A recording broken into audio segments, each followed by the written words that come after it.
Doug Keck, and this is a special on-location edition of Bookmark. We are at the Catholic Marketing Network in Chicago, and we're doing a special program on Catholic stores and how vital they are, and an incredibly vital part of that equation is Barb Gaskell. Great to see you, Barb. Thanks, Doug. And Barb Great is to be the with director of the St. Raphael Center in Canton, Ohio, and that's also Living Bread Radio Network as well. Right.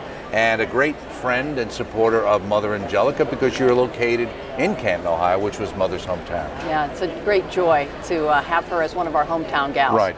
Now, we might be talking about Catholic radio, but today we're talking about something called the Incredible Catholic Store. And there's actually a little card here that was put out. Now, on the days before the actual showcase on the floor, they have other meetings. Right. Now, this week they had a meeting that focused specifically on this topic, on the Incredible Catholic Store. Why was that important, and why was that decided to have something like that? Well, it's kind of a movement in the country to help people remember that there are these outposts all around the country, that these little Catholic stores or big Catholic stores that are there to help people come to know Christ better. Mm-hmm. And of course the internet has had a great impact on Catholic stores, but I think Catholic stores have so many attributes that are not available on the internet. Now, a lot of the Catholic stores that come here, they tend to kind of be the stores that are not directly associated with a parish. I mean, in your case, you've got a kind of the twin bill because you've got a center, in a sense, that's a Catholic center of information that includes a radio network, etc. out of there, really multimedia, in a lot of ways cutting edge. And some people have even pointed to say, here's an example of a great model that other people maybe can use in marrying Catholic radio, EWTN Catholic Radio, I'd like to promote, obviously, and the local Catholic bookstores. Do you see that as an ongoing connection and something that could help? Oh, absolutely. And one of the points that I made, I was asked to give a talk about the Incredible Catholic Store, is to ask people, do you have Catholic radio in your area? Okay. Because if you're a Catholic store and Catholic radio, there's this synergy of the store and the radio and how we can help each other. And both of us, we're all working to help others come to know Christ. So I think it's very important for people to know, and many of the people raised their hands and said there was Catholic radio in their area, which is a great testament to the work that EWTN has done. And hopefully there's synergy there between those two. You know, we want to support Catholic radio, and Catholic radio supports the stores. So there are some stores that are, there's small stores, large stores, some stores that are parish stores or shrine stores. Yeah, I was going to ask you about the various kinds you have, because a lot of people think, you know, these days it may be that there's a little store inside the parish building itself as opposed to something else that might be downtown or in another part of town, or there used to be a store like that and then the store went away. Well, and I think each one of those has their own uniqueness, but each one of those, Doug, I think the people there want to minister to anyone that comes in. Mm-hmm. You know, we talk about... So you see it as an outreach. Absolutely. That in a day-to-day... Absolutely. And that's why it's important in the sense that, not just talking about the internet, obviously, EWTNRC.com, that's important, EWTN, but it doesn't have that tactile, that one-on-one approach, that connection, which is so important in our Catholic spirituality, right? It's important in I think in our humanness, because we have that relationship. When our customers come in, or someone we don't even know, we go up, we say hello, ask them what we can help them with. Sometimes people are in grief, sometimes people are happy, they're joyful, they just had a grandchild, they just lost a loved one. They may not know what they want. They may not know what they need, but we listen and we're able to meet their need. Here's a book on grief. Here's a book on I didn't really what think it's of that. like. You know, you just lost your mother, I'm so sorry. Here's a book that might help you. Or, oh my gosh, we just had a baby and I'm up at night and now what? Now we have a book, maybe Greg Popchek book that we can help. So we listen to them and we end up, through the years, we have a relationship with our customers that the internet cannot have. We have that one-on-one relationship and we're able to help those people. We also have the availability. We're there 6 days a week, 10 hours a day. And when someone comes in, they would walk in there. They're not going to be able to walk into a parish because the parish isn't open. But they'll come there and try to find what they're looking for, and we try to help them. Likewise, if you go to most of the mainstream, quote-unquote, bookstores, they either have a very small Catholic section, or most of the spirituality are the kinds of books many times people shouldn't be reading. Right. And one of the good things of going to a Catholic store is that you're getting high-quality, good material that's been vetted by the store owner. That's right. In a sense of knowing that we're giving you something, hopefully here, that's not going to lead you away from the faith or confuse you in related to the faith. But that's very, I hadn't really thought about what you said about the idea that someone comes in there and they're searching for something. They want some assistance in a sense, and that you can guide them to find the right materials. I've been doing this for 28 years, and I have seen so many people grow in their faith through just coming in, looking around. We begin a conversation, we begin that relationship, and then we're able, because we have the knowledge of what's on our shelves, and I know that you are being challenged. I'll tell you, well, maybe you would like Scott Hahn, or maybe they've never heard of Scott Hahn. I tell you, maybe you would like a Scott Hahn book, or listen to a Scott Hahn CD. And with that can be a spark to start them on a journey of really deepening their faith in Jesus Christ. It's an incredible Catholic store, and so many times, and I do a book show, but so you tend to say bookstore, the Catholic bookstore, but it's not just a bookstore, and so I'm assuming there was a purposeful reason why it says Catholic store. Yeah, and I think, well, there was some debate on that. We talked about calling it evangelization centers, but we want people to know that they can come there, they can buy something, they can meet the need, they can get gifts, and there's nothing certainly against the gifts and that, because those are sacramentals that we want in our homes. And sometimes someone will come in and maybe their children, they're a grandparent and their children are not practicing the faith, but they've had a new baby. So there's here's an a way, a great opportunity to buy something that's a sacramental that can go in their house that maybe they wouldn't go out and buy themselves. Do you find that a lot? I've always thought there's a certain amount of kind of generational jump where there's an opportunity, I think, for a lot of grandparents who maybe have seen their own children kind of walk away from the faith or drift away more than they would have liked.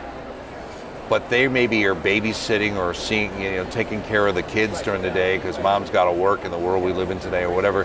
And there's an opportunity to reinculcate the faith with their grandkids, and then have that be transported back into their home by saying, well, at Grandma's house we watch EWTN, or Grandma's house we have the rosary, or we say grace before meals, or she has this little statue that I really like. That's right, exactly. And we see that more so today.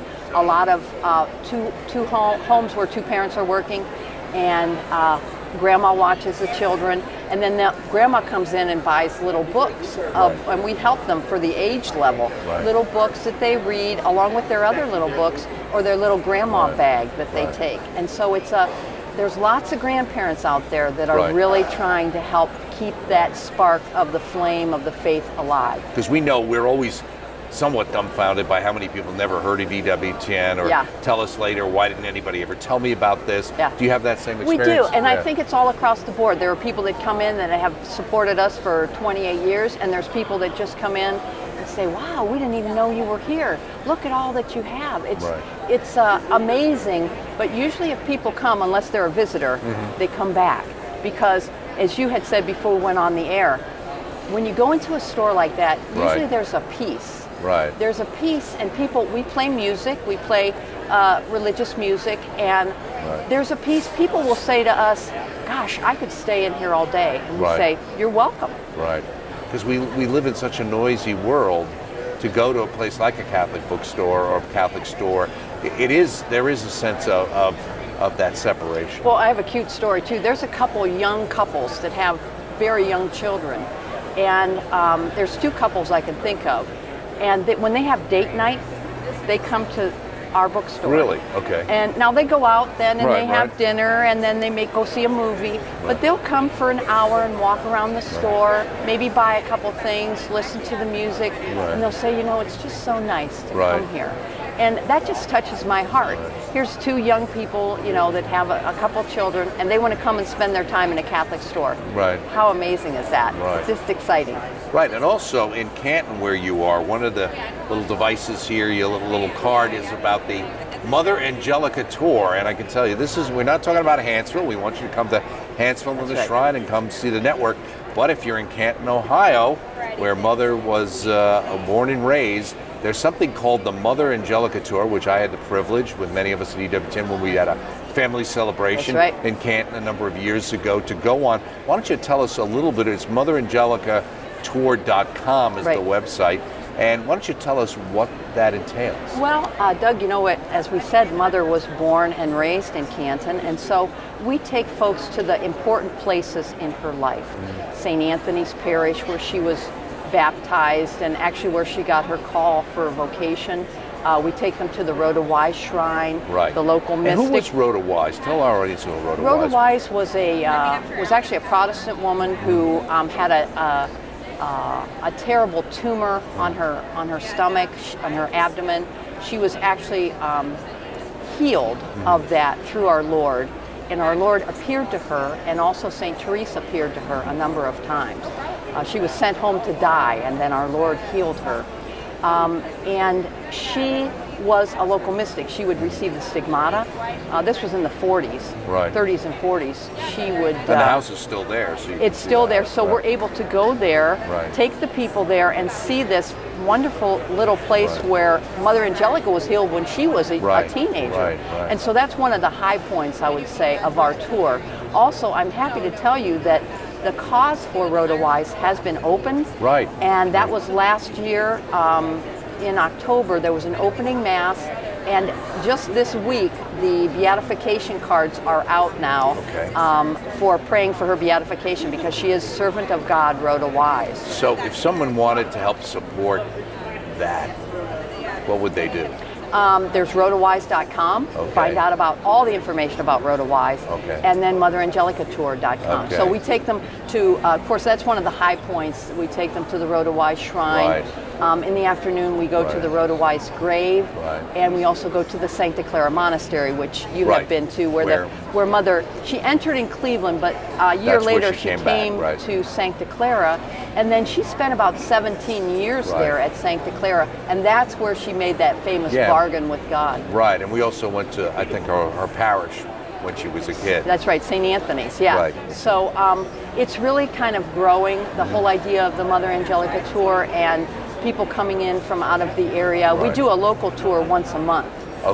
So that anybody within a driving time could come and get on a bus and do that. That's right. That was very nice. Full day. We feed them and have mass and rosary, and it's a wonderful day. We've had a really great response to it. We have them each once a month from May to October, and then other tours as people come from far away. Or bring their own buses. And that's the Mother Angelica Tour. That's all together, one word. .com. They can find out more about that. So just before we go, Barb, we're going to talk some more with someone else right after this about a Catholic bookstore owner. But what would your closing words be about Catholic stores? Well, I really want to encourage people, if you want to learn about the faith and you want to talk to someone, I would encourage you to go to a Catholic store, because those people have given their life to help others come to know Christ. And they will direct you to books or videos or audios or a parish that will help you. And I think it's so important that we support our local stores so that we can be there to minister, to be the hands and feet of Christ, one-on-one every day. Thank you, Barb Gaskell. Thank you for being a great friend of EWTN and Mother Angelica all these years. Thank you so much. Thank you.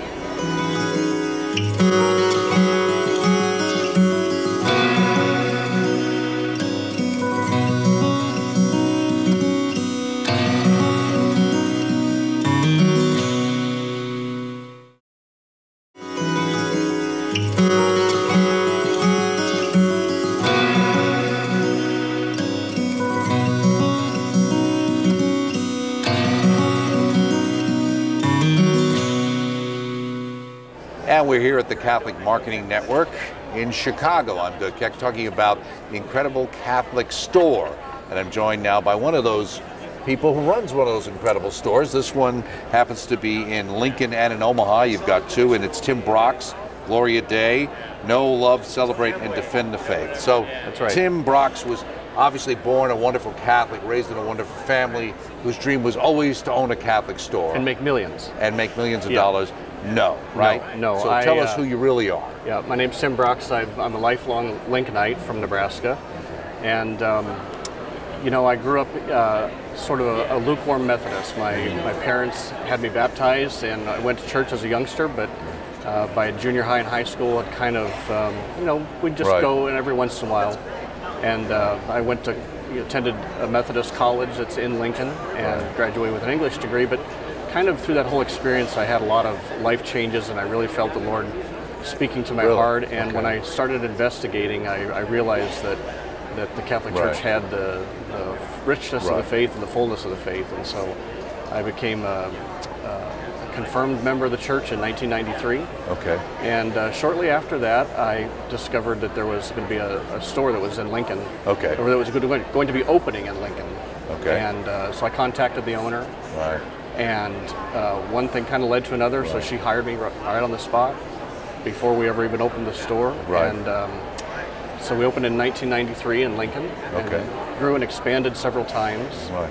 And my wife and I and another couple bought the business back in 1998. So our business is going on 25 years now. So. Okay, so let me ask you, when you got involved with that, was that something what did you plan on doing with your life before you ended up working at a Catholic store?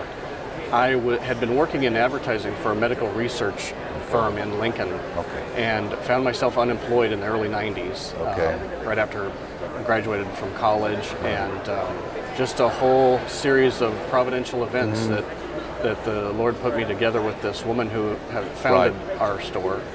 And I didn't really have... Why did she decide to open a Catholic store? She really felt that there was a need in our community. There was, there was a store that was in Omaha at the time. There was a store in Lincoln, but it honestly was a store that had kind of been abandoned by its owners. They didn't seem to be caring an awful lot about it at that time. You may recall there was a lot of new growth in the publishing world, and Pope John Paul's influence, renewed interest, renewal, even EWTN and Mother Angelica, a lot of those things. They were very much wrapped up in that, and Joanne, the founder, decided that there was a need for it in Lincoln, and so she opened up a small store. It was about 1,300 square feet, which by most store standards is a decent-sized store, and we happily started building a nice base of customers, and just kept growing and expanding. So, well, this is something you talk about as a business. Sometimes when people get into these kind of things, they say, well, it's an apostolate or it's a ministry. And it can be that, but many times maybe people don't understand there is an aspect to it that is like every other job or any other business, in that it has to be able to sustain itself, right? And we've always believed that, we need to use sound business principles that we have from the secular world that can be applied to our marketplace. But that doesn't mean that we are purely in it for a profit motive. I mean, I don't think anybody in this hall and anybody who's ever been in the Catholic marketplace does it because they want to make $1 million. The Lord puts it on your heart that this is something that He's calling you to, and it does wind up being very much a ministry. People come to us sort of in very unique situations that they aren't quite ready to sit down and talk to a priest or a religious about things going on in their life, and yet they will certainly come in and they perceive that a bookstore is a non-confrontational and an educational place that they can come to learn about what's going on in the faith. Right, and obviously there's people all around here who are people who are Catholic store owners that we can hear in the background and see in the background here. This is where they come and they meet. Let me ask you with that, so someone gets into this kind of thing as a business and does this, and now you've expanded. Is that because there's been an increased interest, or did you just pick up a store that maybe somebody else had that was failing? No, we had an opportunity in the late 90s. We had expanded the store a couple times, And we started noticing that we had a good number of people that were driving down from Omaha to Lincoln. Now, it's only about an hour drive time. Okay. And because Lincoln is the capital city, we would always have people that would come to town for example, state basketball tournament for the boys, the girls. But we noticed that there were a large number of people that were coming down from Omaha, and they would tell us, I came for no other reason than to shop at your store. And we exhibited a couple conferences in Omaha. So let me ask you a question about that. Yeah. So, because somebody would say, obviously EWTN has its own online service, etc., but we're talking about the importance of it in the community. Why was it important for them to drive down to go to the store? Well, of course, at the time, you remember this is in the late 90s. We didn't have all of the e-commerce and stuff. Right. So, people's access, they felt in the Omaha market that they weren't having their needs met. And so they were driving the 60 miles to come to us. And so it was kind of a no-brainer, if you will, for us to think about opening a store in Omaha. Gotcha. Which we did shortly after the 9/11 attacks. Right. And so that was very interesting. Did that have an impact, you think, at least for a period of time? For a period of time, certainly. I mean, it drove a renewal of grounding in the faith and searching for answers. Right. It's amazing how tough times brings that about. When things get a little better, people kind of forget. So when people come into your store, do you have any stories or anything that struck you of where one day something happened or somebody came in and bought that made you say, or your wife say to yourself, I guess this is why we were asked, in a sense, to do this? Very early on, within literally 2 weeks after we opened, I had a gentleman who at the time, I didn't realize that he's a young father, but he was looking for an item and sort of settled upon a rosary that's for an infant, meant more or less for a baptism. Right. And as I was showing him this item, he started tearing up and remarked that it was for a child, that they had just had a miscarriage. Oh. And so he was shopping for something to put in with the remains of the child for the burial. Right, sure. And I've since become very good friends with the family and, in fact, have employed 2 of their daughters. Oh, really? So, okay. But it was a lesson for me very early on. Here I was, a 23, 24-year-old young man, not married, not even dating really at that point in my life. And to realize that this is going to be a ministry, that we will be touching the lives of people and helping them to have an encounter with Jesus Christ in ways that I never even fathomed when I got into it. I'm very much a tool in God's hands, a pencil in God's hands, as Mother Teresa said, and feel that we'll be there as long as we can and keep the door open and make enough money to keep the door open, so that people can continue to have those encounters with Jesus. And do you ever run into a situation now? Obviously, you've had good bishops in Lincoln, very supportive, I'm sure, of those as well. That you run into a situation where there's a concern that the parish feels like, we've got a bookstore or we've got something at the parish and you're competing with the parish. Has that ever been an issue? Not really. The rising tide lifts all boats. Okay. There's a couple parishes in our local area that have had little counters and gift shops, and we don't really view that as a competitive thing. I mean, business is business, and the reality is that customers can buy from anybody they choose from. Right. We feel that if we provide them with really great products and really great customer experience and give them something that a refuge from the world, so to speak. Right. That they come into our. I mean, people remark on that all the time. I were talking about earlier. People in the will show, come in and just say, "I just love coming here because it's so peaceful, and it's just to admire the beautiful pieces of artwork and statuary that people can put in their homes and things like that." People really do find it. So what would you say to another young couple, like maybe you were at some point with you and your wife? And you're thinking, or maybe an older couple who's maybe on towards the back end of things, thinking in terms of doing something. I would think they need to understand that it's not just an avocation you do on the side and somehow it's just going to wonderfully work, that it takes a lot of work like everything else worth doing. So what would you say to somebody who was thinking about it? What would your advice be to them? I think the biggest thing is to have a sound business plan in place, treat it like a business. It is primarily a ministry, yes, but it has to be run like a business. Otherwise, you're going to fall flat on your face, and you're going to have to close within a short period of time. And a lot of times, and there have been a lot of people down through the years. I've been coming to this trade show now for 21 years. And as much as I hate to say it, there are a lot of retail stores that somebody feels like the Lord is calling them to do it, and they kind of just open it up. They don't research it. They don't know who the suppliers are. They don't know. They don't even know how to retail in their stores. And so, I've run across situations where people think that they can have, kind of funny store hours where they'll only be open like 3 or 4 or 5 hours a day or things like that. It's retail. We have to think like the customer. We have to make it convenient for people who want to shop, and sometimes that means that you have to be open on a Saturday when, for us in Nebraska, that means there's home football games going on, and of course. have to make those sacrifices. So no, exactly. And I think that's a good point, because many people feel moved to do things without realizing that there's an aspect to it that still has to be undergirded by the everyday realities of living in this material world. And clearly it helps to have people that are involved in the business, whether it be the owners or the volunteers, or if they have employees who really can come to an event like this and shop and sort of discern what people will be attracted to. Okay, well, thank you so much, Tim Brox. Gloria Day in Lincoln and in Omaha. Keep up the good work. Thank you, Doug. Best to your wife and your family. Thank you.